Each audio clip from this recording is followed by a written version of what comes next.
Alright, folks, we're going to try to do Genesis 10 right now. It's probably not going to be the most entertaining of all the chapters we've done, probably not the most in depth. And because my internet is down, I'm having to do this on my mobile data, which is fine, it's unlimited, but I don't have all of the research resources because I can't get off of this screen on my phone to look up anything. So we're doing this old school. And I'm going to be trying to pronounce a bunch of names. And my eyesight's not what it used to be, so I got to have it under a bright light. So bear with me as I'm reading through these. And what I want to point out, as we're reading through these three lines of people, the sons of Noah, when you're first reading through these, hey Heather, we're doing Genesis 10 right now. I just got started, so welcome aboard. When you're reading through these names, the places and the people, if you're reading through them the first time, they don't necessarily mean much right now. But if you continue to study and you get deeper into the Bible, you get into the Old Testament, you get into the prophecies, you get into, my brother Court was just doing Zechariah. He's teaching a class on Zechariah at his congregation there in Texas, and we read about Shinar in there, and we're going to talk about Shinar in here. These names start to mean something. And it's important to understand, Moses is writing to the Israelites as they're coming out of Egypt. They're wandering for 40 years. And as they wander for this time, they're going to encounter nations. And they're going to be aware of these nations already through oral history, because of the stories of Abraham, Isaac, and Jacob. So the names are important to them. And as we go through and we study the Israelite history in the Old Testament, those names are going to become more important to us. And Moses is providing, hey, this is the story of where they came from. So, all right, Genesis chapter 10, starting in verse 1. Now these are the generations of the sons of Noah, Shem, Ham, and Japheth. And unto them were sons born after the flood. The sons of Japheth, Gomer, and Magog, and Madai, and Javan, and Tubal, and Meshech, and Tiras. And the sons of Gomer, Ashkenaz, and Riphtha, and Togarma. Thank you for sharing, Heather. And then verse 4, and the sons of Javan, Elisha, and Tarshish. Tarshish comes into play later. Kittim also comes into play later. And Dodanim. By these were the isles of the Gentiles divided in their lands, everyone after his tongue, after their families and their nations. Now here's a really interesting thing. Again, Moses is setting up everything that comes after. In the writing of the first 5 books of the Bible, Moses establishes a huge amount of foundation for the Israelites, and later even in our understanding of the New Testament, for us to draw on. And one of the things that he is establishing here is the symbol of the islands as the Gentile nations. And we'll see that throughout the books of prophecy. All over the books of prophecy, you're going to talk about the sea, which is a representative of separation between Gentiles and Jews, and you're going to see the islands, which represent the Gentiles or the nations that aren't the Jews. And then when you get to books like Revelation, at the very end it says in Revelation 22 that there was a new heaven and a new earth, and there was no more sea. And what that means is that there was no more separation. And so we've already talked about how there was already beginning to be a distancing between God and the people. He's no longer walking among them all that much. He will walk and talk with a few of them from time to time, but he doesn't do it as much as he did before the flood. There's a distancing that's happening, and you're seeing in all throughout the Old Testament that this grows wider and wider. This distance grows wider and wider. He's moving farther and farther away from mankind, or I guess more accurately, mankind is moving farther and farther away from him. When we get to the New Testament, that separation is gone. Those who are in the kingdom, those who are in the church, those are the same thing. The kingdom and the church are the same thing. Those who are in the kingdom are no longer separated from God. And there isn't any separation between people based on their physical bloodlines. The Jews and the Gentiles, those things don't even exist. There's a lot of people who are arguing for, the Israelite nation has still got promises that God has given to them that are ongoing and they're going to last forever. Well, in God's eyes, there are no more Israelites. Physical nation doesn't matter anymore. The only thing that matters is the church, the kingdom, the bride of Christ. And everybody, whether you were a Jew or a Gentile, everybody got to be a part of that. But anyway, here Moses is still establishing that foundation, and he talks about by these were the isles of the Gentiles divided into their lands. Doesn't mean they went and lived on islands, but this is the symbol that Moses is setting up. Everyone after his tongue, after their families, in their nations. Because remember, Gentiles, or this idea of the nations that are separate and apart, this is the Israelites that he's talking to. God has separated himself out of people to fulfill the promise to Abraham to bring Messiah into the world.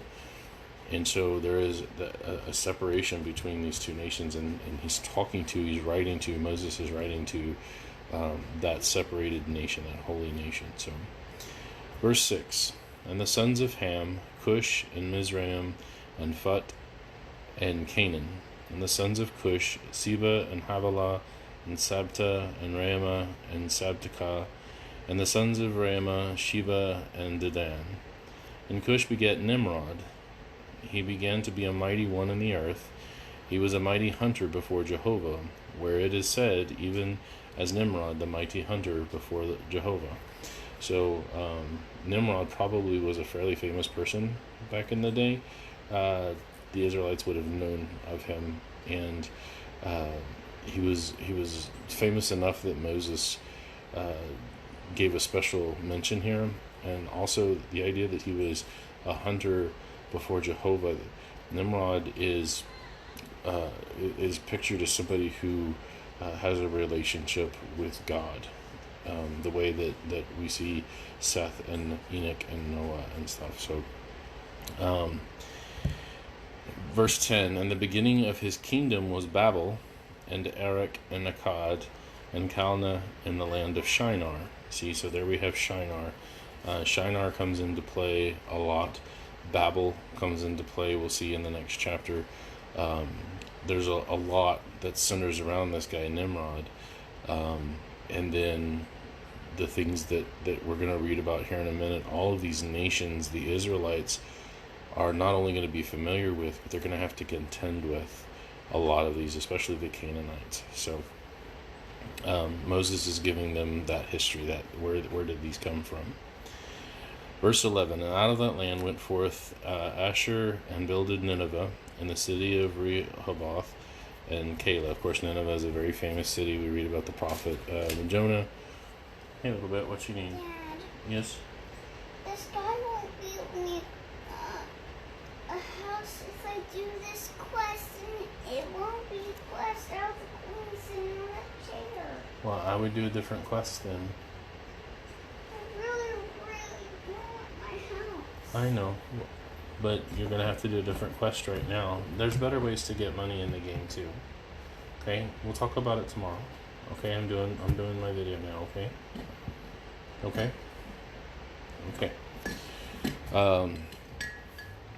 So anyway, Jonah, the prophet, has his run-ins with Nineveh, and maybe one day we'll get to Jonah, and we'll talk about that, and we'll come back to here, but this is where it began. This is where these cities began. These cities were post-flood cities that in just a few generations after Noah and family got off the ark, these cities were built, and they lasted a long, long time. Verse 13, and Mizraim begat Ludim and Anamim and Lehabim and Naphtuhim. I guess those all have specific meanings that I don't have the capacity to look up right now. I really wanted to do that with some of these, and some of them I know, which we'll get to in a minute. And Pathrusim and Kasulhim, out of whom came the Philistim. That's the Philistines. Okay, definitely people that the Israelites have to deal with. Also, the Philistines are known for hiring people like I don't know who that is. Known for hiring Goliath and his brothers, who were giants. And we talked about the giants, how they got from pre-flood, post-flood, and there's no such thing as Nephilim or these half angels or such nonsense. It's one of the reasons the Book of Enoch. People.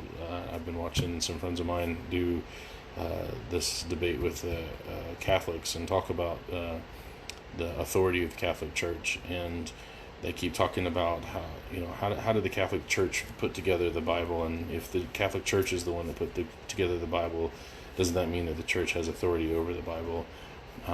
And one of the questions they asked us is, have we done the research on those extra books that the Catholics include in their Bible that we don't? And I have. And the concept of giants and the Nephilim and the half giants. Hey Solomon, welcome aboard. Solomon, we're in about verse 14. We just finished verse 14 of Genesis 10.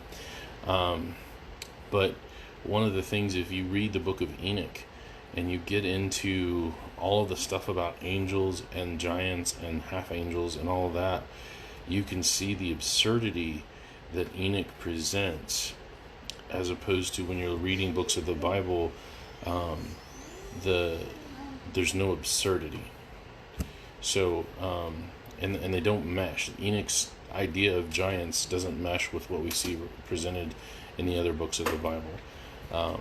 So that's one of the things that we can discard Enoch for. There's other things too. Enoch is full of really weird, trippy fiction, but it's not. There's nothing biblical or profound in there. It's like reading Frank Peretti or one of these other guys that wrote fiction about angels and demons and warfare and all of the supernatural stuff that's going on, or maybe you're watching the show Supernatural. It's about as good as that, and it's about as off as that. So Michael Heiser, that name is not familiar to me, Solomon. I'm sorry. So I do like reading fiction involving angels, so if that's what he writes, I might be interested in picking that up and reading it, even if it's stuff I don't necessarily agree with. Like I enjoyed the show Supernatural, for the most part. There was one season in there I was like, man, this is dumb, but for the most part, the stuff with Castiel and all of that going on was interesting fiction. I enjoyed it. I was entertained, even though I didn't agree with any of it theologically. So I'd be happy to pick him up if that's what he writes about. All right, and Kephtorim, verse 15. And Canaan begets Sidon, his firstborn, and Heth, and the Jebusite, and the Amorite, and the Girgasite. Now these are nations. These are nations that the Israelites are going to have to go against as they move toward. They wander around in the wilderness for 40 years and eventually move into the promised land. And the Hivite, and the Archite, and the Sinite. And I think the Hivite, if I remember correctly, I saw in the news not too long ago, last year I think, where hey Bobby, we're in Genesis,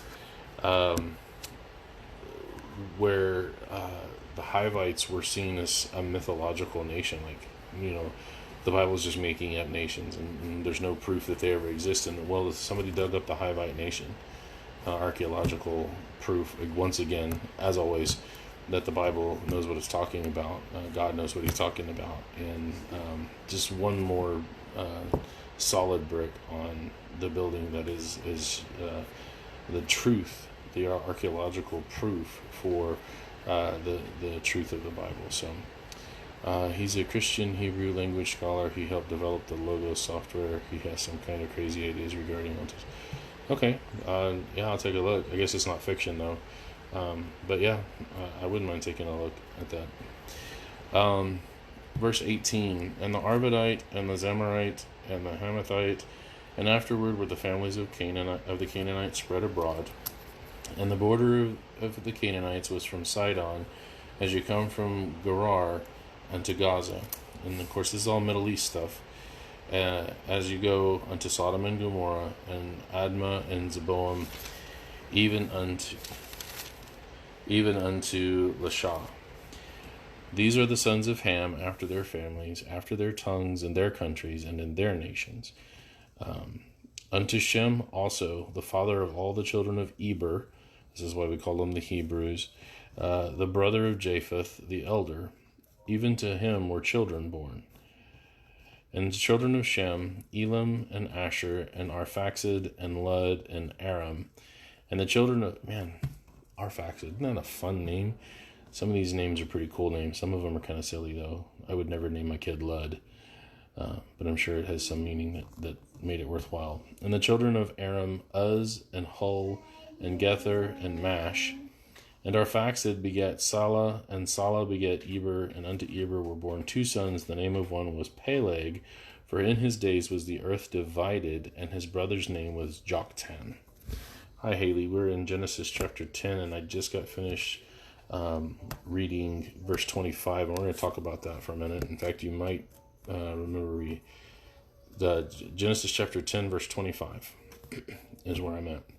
So that guy Peleg, he's interesting. It says in his name, or in his days, the earth was divided, and there's two schools of thought on what that means. For me, as an apologist, I've seen it quite a lot that back in before the flood, the idea of Pangea, where all of the continents were together, and there was like one continent. This idea of a supercontinent. But when the flood came, you had this great upheaval, and the fountains of the deep were broken up, and we see this in the Mariana Trench. This idea that water broke out from underneath, and you began the plate tectonic motion, or the plates themselves of the earth were broken apart and began to move, as we see them slowly moving today. And so it's thought that during the days of Peleg, the lands had separated far enough that the continents that were not directly connected to Europe and Asia and Africa were beyond reach. You couldn't reach them with like triremes or some of the early seagoing vessels. Antarctica, Australia, North and South America, those became out of reach during his days, and that's what it means that the land was divided, or the earth was divided in his day. Other people want to argue that it was during the days of Peleg that the nations were divided at Babel, but I think that that's a little bit weaker argument, because some of the names that we read and some of the people that founded some of these nations and some of these cities come before him chronologically, and they're these separate nations that the Israelites have to fight against. Well, if they're already these separate nations, then why was there such a long wait before we get to Babel and the dividing up of the languages? There's something like 72 base languages that we're having to deal with. Do you believe that the form of the earth was formed catastrophically very quickly, the flood, or over? Oh, I'm a young earth creationist, 100%. Catastrophically very quickly by the flood. We'll go with A, Alex. Hey, Julian, welcome aboard. And Solomon, if you ever want to talk apologetics and stuff, I can do that till I'm blue in the face. I've been studying it since I was 14 years old, so I'm happy to talk about why I believe the universe is very young, and how that works out. So anyway, I hold to the idea that Peleg is really talking about the physical dividing up of the land, and the supercontinent Pangea. So we also would have had somewhere in this time period the hey Misty, we're in Genesis chapter 10, and we're about to start into verse 26. Also during this time period, Genesis chapter 10 time period, we're also dealing with an ice age type period, the only ice age that I believe happened. Because so much was happening, the pressure was a lot less. There's no more protective canopy. The wind is pretty harsh. Continents are moving away from the equator. So you have this ice age that happens because of all of these atmospheric changes and geographic changes. So I think that's the big part of what's going on at this time. So and Joktan begat Almodad and Sheleph and Hazarmaveth and Jirah and Hadaram and Uzal and Diklah and Obal and Abimael and Sheba, probably not related, and Ophir and Havilah and Jobab. All these were the sons of Joktan, and their dwelling was from Mesha as you go into Sephar, a mount of the east. These are the sons of Shem, after their families, after their tongues, and their lands, after their nations. So these guys, Mesha and all those, Sephar, those are guys that are heading out. You have, I talked about it yesterday, the idea that Japheth and his family went north, and then Ham, his people stayed in the land of Canaan and then went south into Egypt, and then Shem and his people also stayed kind of in the Middle East, south, we would say, but also headed out east. And so this is where you have the people of Asian descent would have come from Shem. And eventually even what we call the Native Americans, even though they weren't native to the Americas, they were actually native to all of this land and area here. And then verse 32, these are the families of the sons of Noah after their generations in their nations, and by these were the nations divided in the earth after the flood. So these names again would be familiar to the Israelites. Moses is providing a history for the Israelites. One of the big arguments that comes out, even among those who claim to be Christians, is whether Genesis 1 through 11 are allegory, are they metaphor, are they symbolic. There's some people that believe this is like a kind of covenant-based history, not really a literal historical history. But the way that Moses is writing and who Moses is writing to, he's writing to a bunch of ex-slaves that they don't have the formal education. Let's see, what time is it? It's 11. I could be persuaded. But you have Moses that is writing to these people. They're wandering out in the wilderness. They're becoming a nation. There's 40 years where they grow into this nation, so that by the time they're ready to cross over the Jordan, which they cross from the east to the west across the Jordan. Most people, when they think about it, they think about, oh, they came out of Egypt, so they came from the west and they're going east into. No, that's not the way the Jordan flows. To get into the land of the promised land, they have to go from the east to the west across Jordan. Yeah, exactly so. And so you have, I believe the proper way to read the Bible is always read as if it's just literal, historical, factual truth until the context tells you otherwise. And we have no contextual reason anywhere in Genesis, like generally speaking for the whole book, to think that Genesis is anything but a literal historical book. Now, of course, we're going to get into some dreams. Joseph has some dreams, and Pharaoh has some dreams and stuff like that. So we're gonna have some parts that are definitely not literal, but the Bible is very clear about that being not literal. Hey, Brian, welcome aboard. For me, if you begin by trying to say that Genesis is not literal, you have to have strong internal evidence for me to even begin to listen to what you have to say. That's where you have to start. If you just assume that Genesis is not literal, I'm closed-minded. I'm not even going to consider or take seriously anything that you say, because everything that you're saying is based on a false premise. Literal science and archaeology keeps proving, yeah, over and over and over again, all the time. It's crazy how much external support the Bible has, and I say support because for me, the Bible is sufficient in itself. The Bible is really all a person needs.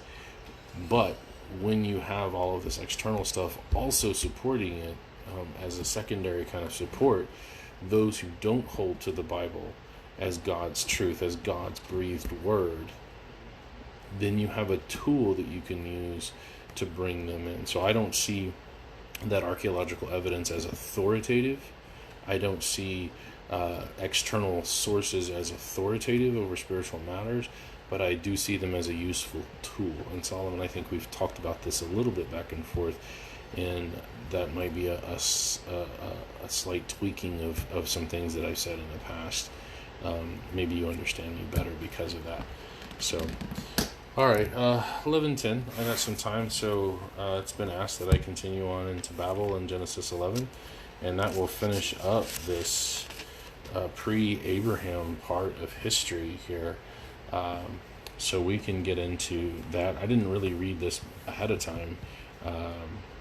I've read a lot of these ahead of time, getting ready for it, but I have definitely read Genesis 11 many times, so it shouldn't be too bad if I stumbled or whatever.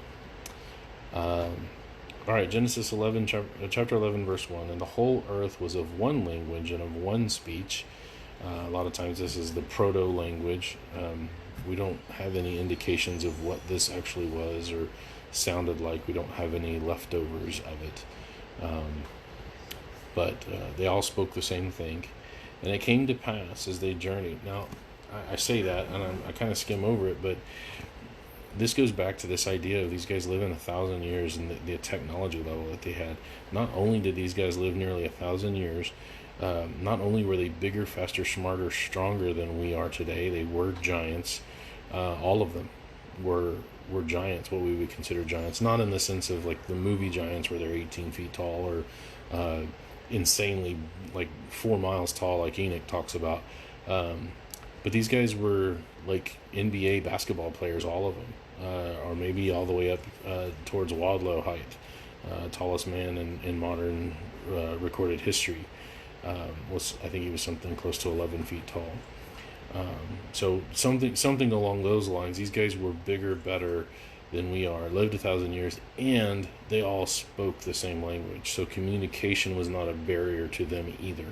And we're going to see something of that in approaching this idea of Babel. Now, there is one big controversy that I hit on every time I get to chapter 11. There are a lot of people who say that mankind sinned in this chapter, and because of their sin, God punished them.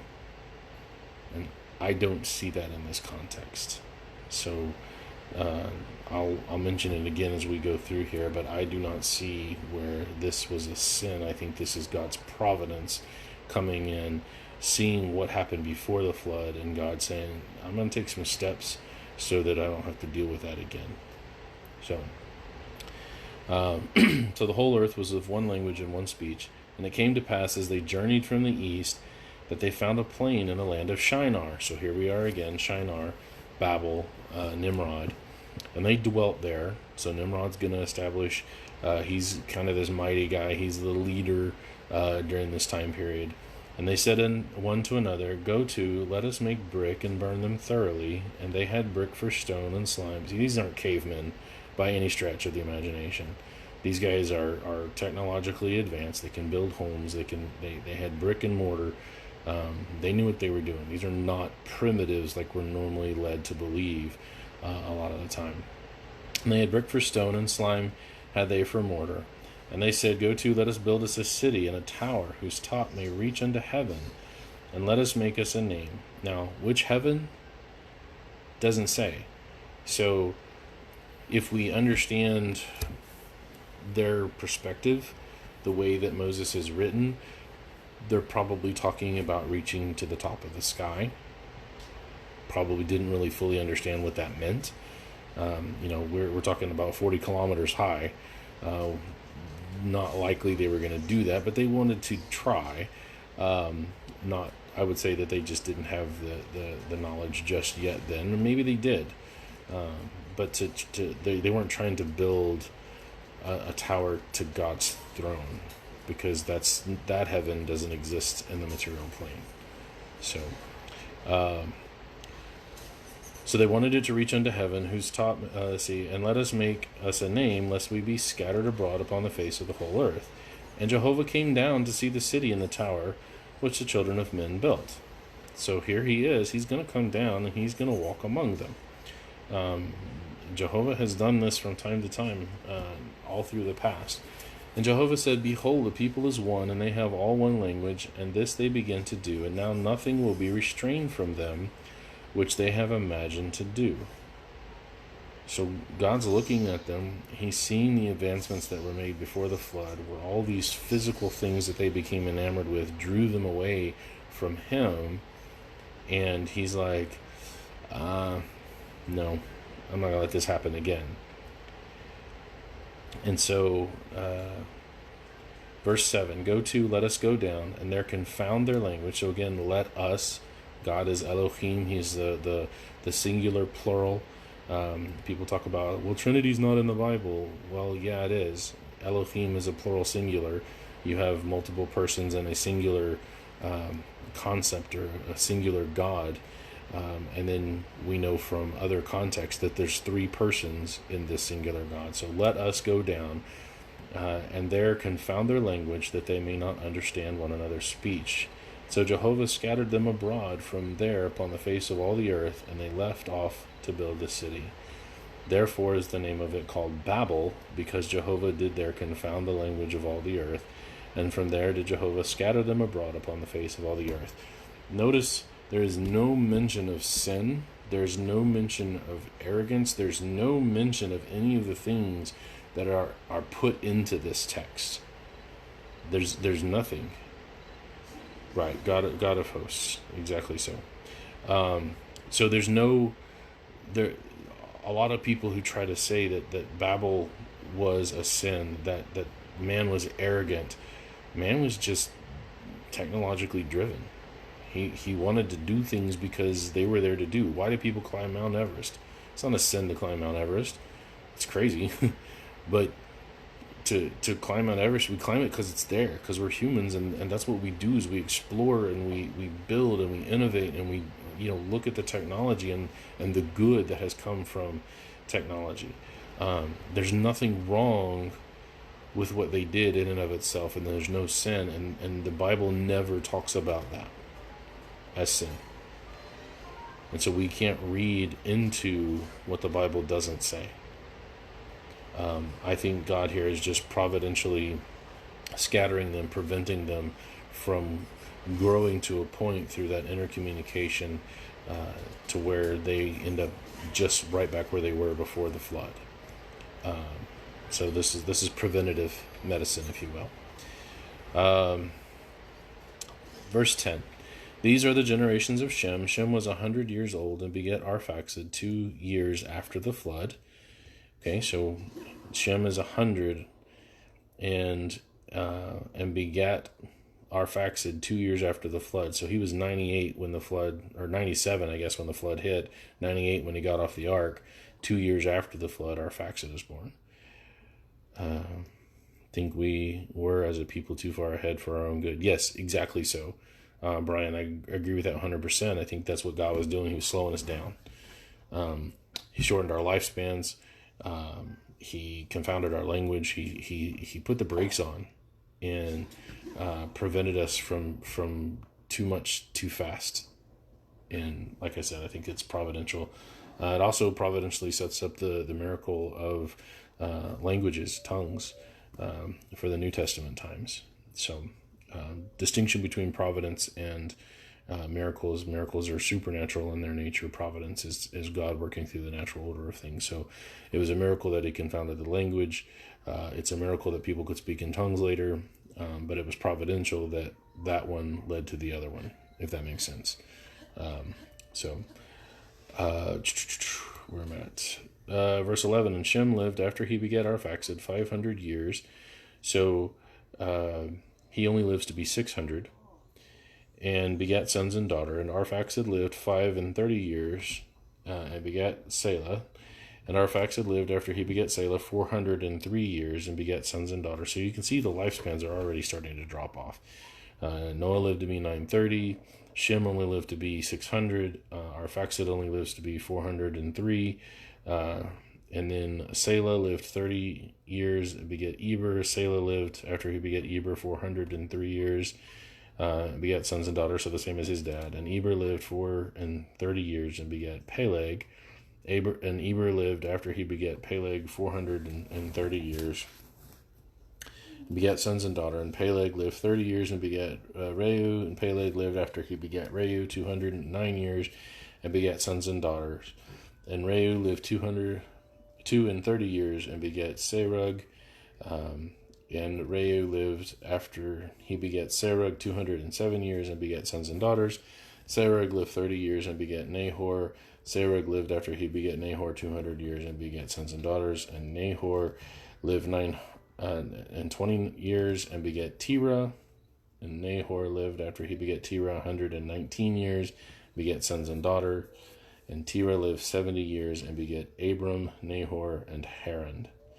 So we go from Shem to Abram, and that's what Moses is doing here. Is he's setting this up. We're seeing these timelines, and there's calendars that you can get online that show all of these lifespans, how they overlap, when people died, who was still alive. One of the interesting things is that if you look at how long Japheth lived, Japheth was still alive when Abram was around. And there are a number of people who believe that it's possible that Japheth was actually Melchizedek. Anyway, there's some things that suggest that. I don't think there's any strong actual evidence or that there'll ever be proof.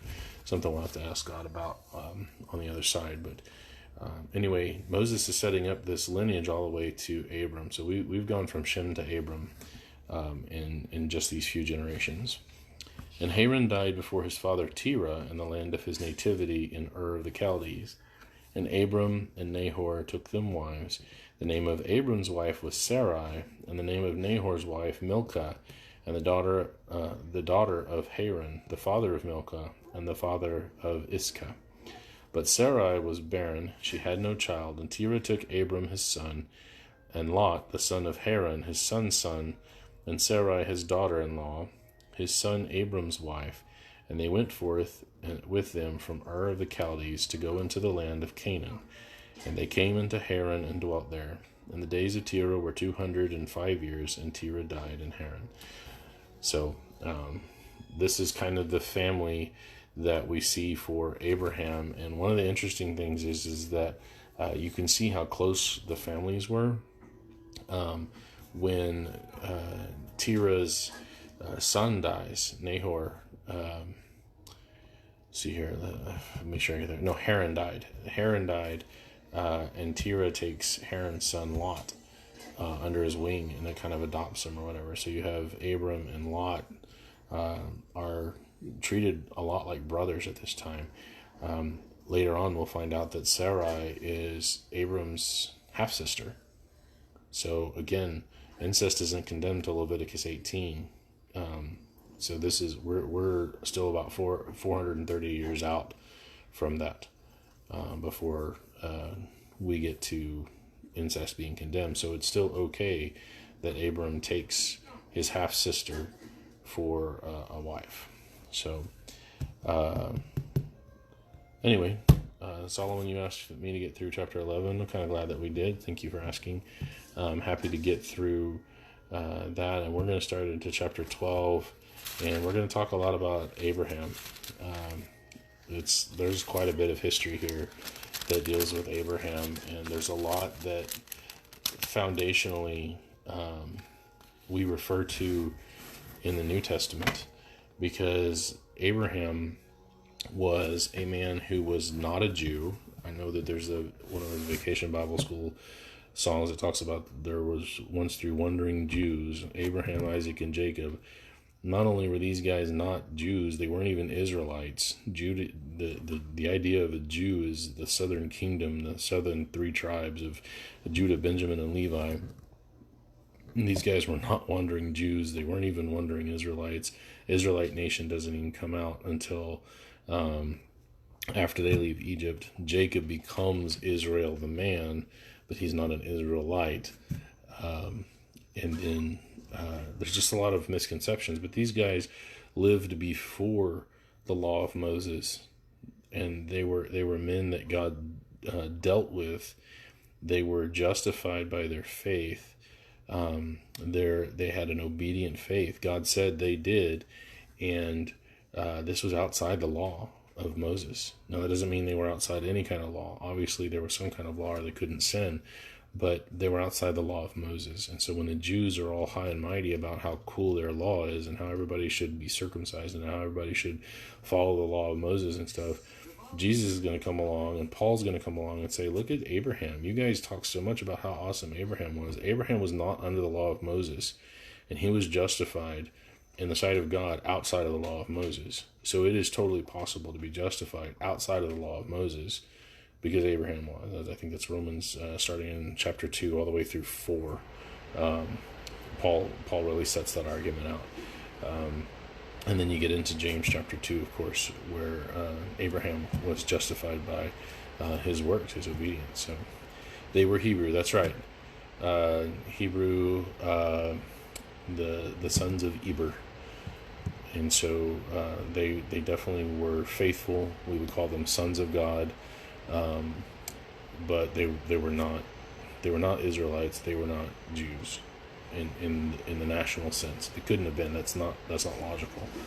So they were Hebrew, which means they submitted to God. I don't know if that's what Hebrew means. I think Hebrew just means that they're descendants of Eber. Just like Israelites are those descended from Israel, or the Jews were descended from Judah, or part of the southern kingdom of Judah. Yes. I found the secret Korah. Good job. Give me 5. He did. Awesome. Like the root of Muslim. Yeah, I don't know what Islam has to do with any of this. I know that Ishmael is where we get a lot of the roots of Islam from the Middle Eastern folks that eventually, like Muhammad and those guys, came from Ishmael. But other than that, I guess you could call those guys Hebrews too if you want, but they do not submit to God. Islam is a vile, evil, corrupt religion that I have no patience for whatsoever. I've read through their texts. I've read through their both the Quran and the Hadith. I've watched or listened to or read modern teachings from these guys, and they are evil. The whole religion is evil. Is every person in it a vile, bad person? No, not in the sense of just the normal everyday, like Joe Schmo off the street type person. Not necessarily Christians or whatever, but the leadership is absolutely 100% corrupt. You want to talk about total depravity. Solomon and Julian, and you want to look at people who are corrupt through and through, or if you look back to the pre-flood guys, at every thought and intent of their heart, that's the Islamic leadership, in my opinion. Those guys are sick, and I have no patience for them. I have I don't have it in my heart to grant anything. It's hard to even to converse with them because of what they stand for, until they show some signs of a desire to change, to where they show some willingness to to maybe try to understand the Bible, the Word of God, or something like that until they open up to that. I don't. There's no compromise for those people. That you can't, and you certainly shouldn't in terms of spiritual matters, but just in geopolitical matters, no compromise, because they are insipid. But anyway, didn't mean to get off on a rant, but yeah. So yeah, Brian, I know you were. I wasn't saying that you were trying to support them or anything. But anyway, next time we're going to do Genesis 12, maybe 13. Abraham was a pretty cool dude. He's pretty interesting in a lot of the things that he did. He was not perfect. There were some things that he did that were not great. Yeah, there is absolutely no compromise with those guys. And when it comes to spiritual matters, I do not compromise, period. I think you guys have seen that already. There's zero compromise with me on spiritual matters. Doesn't mean that I can't learn and grow, but I'm not going to agree to disagree. I don't believe in ecumenicalism. I don't believe that we can just get along and believe different things. I think that's actually wrong. But when it comes to Islam, there's no compromise in any arena at all. That is a death sentence. You might as well stab yourself if you're going to start compromising with them. We've seen that all over Europe, where they tried to compromise and give, and every inch they give, Islam just moves in and pushes and pushes and pushes, to the point where some of the nations are their militias are fighting back. Like they're like, the government's not going to do anything. Fine, we're going to do something about it. So anyway, my intent for these videos is to study the Bible, not necessarily go off on other religions. So anyway, thank y'all for joining me, and we'll get into Abraham next time, and hopefully y'all be able to join us on the next one. Y'all have a good night.